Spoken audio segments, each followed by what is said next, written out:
Hello and welcome to M.D.Zafar lectures, where I try my best to make medicine fun to learn. If you are new to my YouTube channel, kindly subscribe and share my channel with your friends as well. So today we will talk about the gastrointestinal tract. They're further divided into three types. Number one, we have hormones, then we have the paracrine, and then we have the neurocrine type of substances. Hormones. Endocrine cells secrete these regulatory substances into the portal circulation, which then passes down to systemic circulation and eventually through a long route reach the target cell and produce desired response. Whereas the paracrine type, the endocrine cells produce these substances, but they act in their vicinity by means of diffusion and act on the adjacent cell. Whereas the neurocrine type, these substances are produced by the neurons by means of action potential into the synaptic cleft, and they diffuse onto the target cell and produce their desired response. So now we will take a look on the examples of hormones. We have gastrin, secretin, CCK, GIP, and motilin. For paracrine, we have somatostatin and histamine, and for neurocrine type, we have vasoactive intestinal peptide, nitric oxide, neuropeptide Y, gastrin-releasing peptide known as bombesin, and enkephalins. Now we will go into detail of all of them one by one. So first of all, we have gastrin. First of all, we will talk about the factors which influence the production of gastrin. They include distension of stomach, presence of small peptides and amino acid in the cavity of the stomach and through vagus nerve. All these three factors act on the G cells present in the pyloric antrum and causes production of gastrin. Now gastrin acts on the parietal cells and causes production of acid. It also acts on the enterochromaffin-like cells present in the stomach to produce histamine. Histamine again causes production of acid, and it also potentiates the action of gastrin in producing more acid. Third, gastrin stimulates gastric mucosa. The factors which are responsible for inhibition of gastrin include somatostatin, and increase in the acidic environment will shut down the gastrin production so that no more acid is produced. Now a quick review about two pathologies. If there is an increased production of gastrin, that means there will be increased production of acid, and acid will damage and cause ulcer. This occurs in Zollinger-Ellison syndrome, which is a tumor producing excess amount of gastrin. On the other extreme, if there is absence or decreased amount of gastrin, there will be decreased amount of acid. That condition is known as achlorhydria, and that happens along with chronic gastritis. So now we will talk about CCK, cholecystokinin.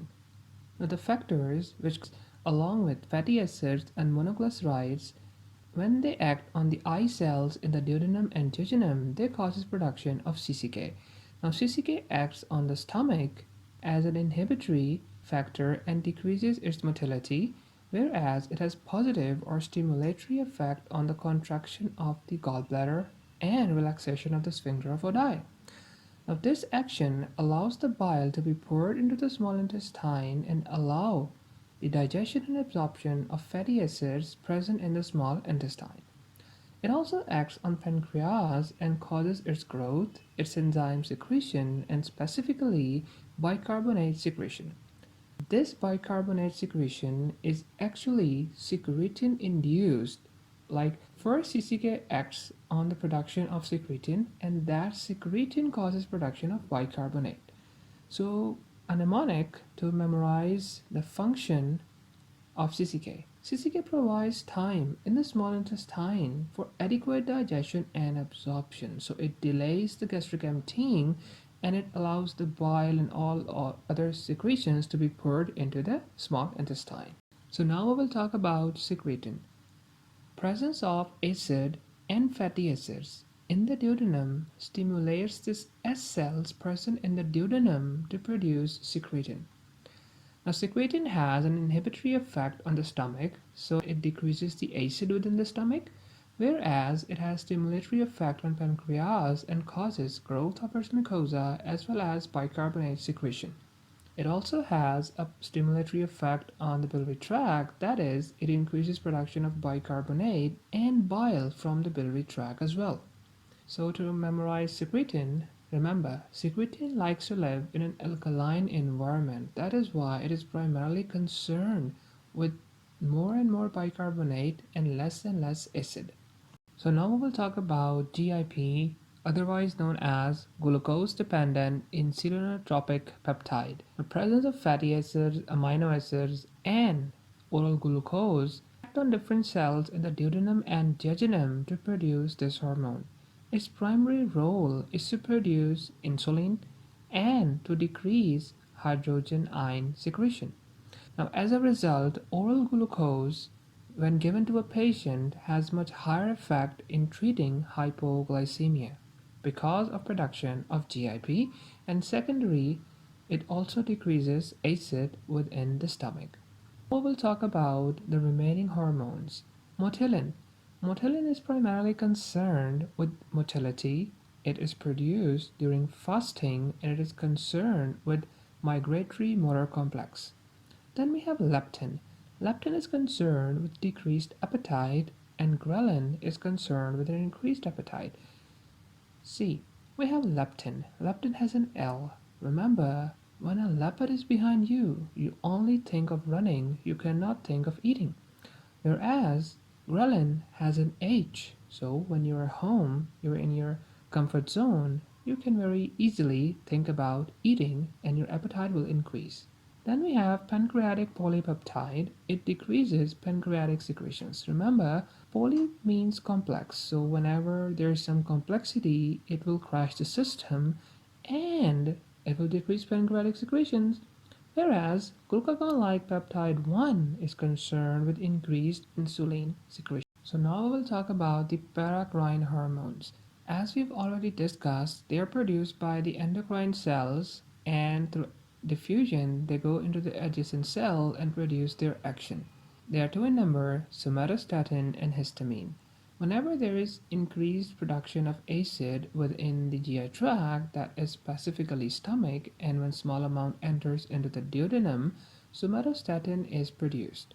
As a result, it decreases this acid production from the stomach and secondarily, it decreases all the GIT hormones. Whereas the only inhibitory factor for somatostatin is vagus nerve. Now, for histamine, remember that gastrin acts on the enterochromaffin-like cells or the mast cells present in the GIT mucosa. They cause the production of histamine. Histamine acts on the parietal cells to produce acid and hence potentiating the actions of gastrin. So now we'll talk about the neurocrine regulatory substances or the neurocrine hormones. Now, they are produced within the neuron. They move down through the axonal transport and they are moved out of the axon into the cleft. And through diffusion, they enter into the target cell and produce their action. The first example is the gastrin releasing peptide. Now let us see how it works. It is produced by the neurons present in the vagus nerve. It is transported down and by action potential, it is released into the synaptic cleft. Now, bombacin acts on the G cells and causes production of gastrin. And we know that gastrin primarily is concerned with acid secretion within the stomach. Other examples of the neurons present in the mucosa produces enkephalins and VIP, the vasoactive intestinal peptide. Enkephalins are concerned with decrease in the secretion of fluid and electrolytes present within the GI tract, and their primary role is to cause contraction of the smooth muscles in the GIT, which is in contrast to the VIP's action of relaxation on the smooth muscles of GIT. VIP, on the other end, also decreases acid and increases bicarbonate, so we can see that VIP is similar to secretin.